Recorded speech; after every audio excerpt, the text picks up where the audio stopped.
These old pads on the right side have over 3,000 miles on them. They're not that worn yet, amazingly. It's the stock pads that came with the bike. Almost 3,800 miles, food deliveries. So I'm not even gonna bother changing them. Well, I don't know. Maybe I'll change them. Not the hell with it, change them. And let's see if there's any difference in performance. These aren't hydraulic brakes, these are just regular, cable actuated disc brakes. So you wanna make sure that this thing, goes over it like that. Right in the middle, like that, right against the backing plate. See how it is, right against the backing plate. And then place the new one, on the other side. This is a little return spring. This is what this is called actually, the return spring. So when you compress the brakes, when you hit the brakes, it goes like that, it compresses the disc. And then once you relieve the pressure, it returns like that so that the wheel can spin freely, the disc can spin freely. Before you do that, you want to make sure the piston is compressed.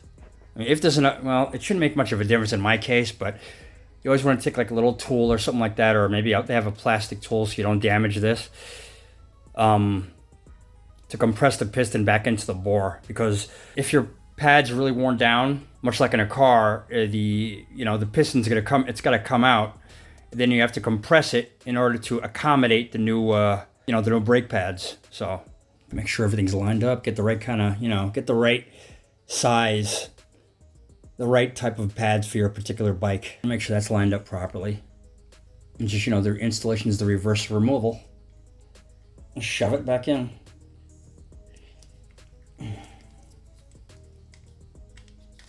Yeah, right in. Make sure everything lines up properly. Make sure the the little return spring is properly lined up with the pads, and it goes right in. That's lined up properly. Like that. Make sure it goes all the way in. If your little cotter pin, you gotta put it back in. Put it back in the same way it came out. Bend the cotter pin back down. So it can't come out, that's it. Now, so while you're doing this, don't press the lever for the brake because the piston will come all the way out and you won't want that. So just leave it alone. Just do your work up here and that's it. This is like stupid easy to do. Like I do brakes on my car. I have a couple of videos on that. But this is super, super easy to do. Sure, I had to change the disc real quick. It's real easy. What size is it? 5 or a 4? That's a 4. All right. Hope this isn't too far away. So you get one of these T-handle things, or use like a hex, one of those hex things that they include with the bike. But this is a lot easier to use. These T-handle things. I'll leave a link in the description. You really gotta get one of these if you're working on a bike.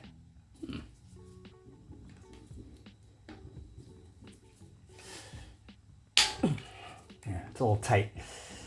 So you have to use the, put this side in and use the long handle to, for more leverage. Okay.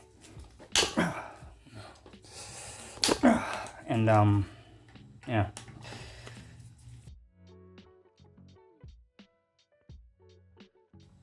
And there's your rotor. That's it. This is directional, so make sure it's got a little arrow on it. You can see. Put it like this with the arrow facing out, and whichever direction it is, forward or backward, I don't know. Have it. Make sure it's the bike going forward is rotating in the direction that the arrow is pointing. Pretend this is a new rotor now. We're putting it in. If you want, you can, like if you're resurfacing the rotor, I guess what works for me sometimes you could use like steel wool or something like that, lightly, and kind of resurface it if need be. So take the old rotor off. Pretend this is a new rotor. Put the new rotor back. Put the new rotor on. Make sure the holes line up. I'm no bike expert, but I don't know. This bike is particularly easy to do this. I'm not sure about other bikes, but this is in my case, like this is like standard crap, in maintenance stuff you have to do on your bike. This is a simple cable actuated brake system. So, in my case, this is easy. Thank God. You know, because I don't need any more complicated crap in my life. I got enough going on. I just like to make sure they're sort of hand tight, kind of like lug nuts. I tighten them down by hand and then go ahead and in like a cross pattern and tighten them all the way down.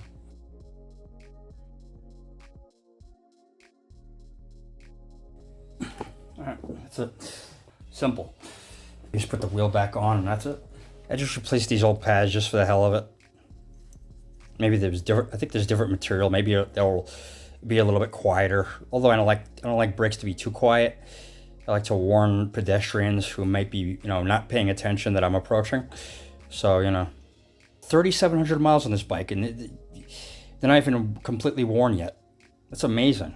Like, I don't know how long it takes these pads to wear out. I don't know, to be worn down completely to the backing plate, but I don't know. Let's make sure this lines up. You make sure this goes in, this part that sticks out goes into that little hole on the bottom there. Just like that. And the spring, then the end cap.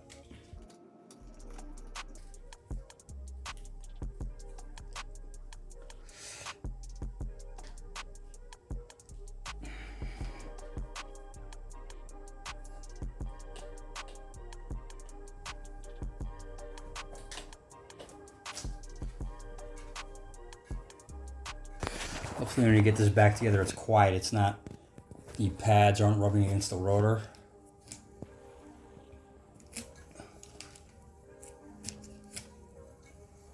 But if not, you may have to like bend the rotor a little bit to get it straight. If it's warped, if you get it warped, it might be slightly warped. You might have to bend it back a little bit this way or that way, and just, you know, just keep rotating the wheel till it doesn't make any more noise. And you can also make adjustments. There's an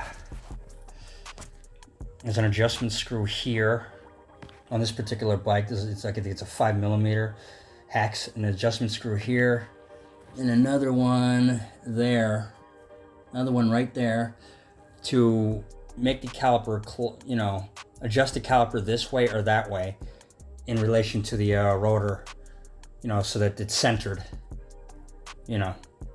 So you have to play with it to see what works best and what doesn't make, you know, adjust it till it doesn't make any more noise and that it's free. All right, that's pretty much it.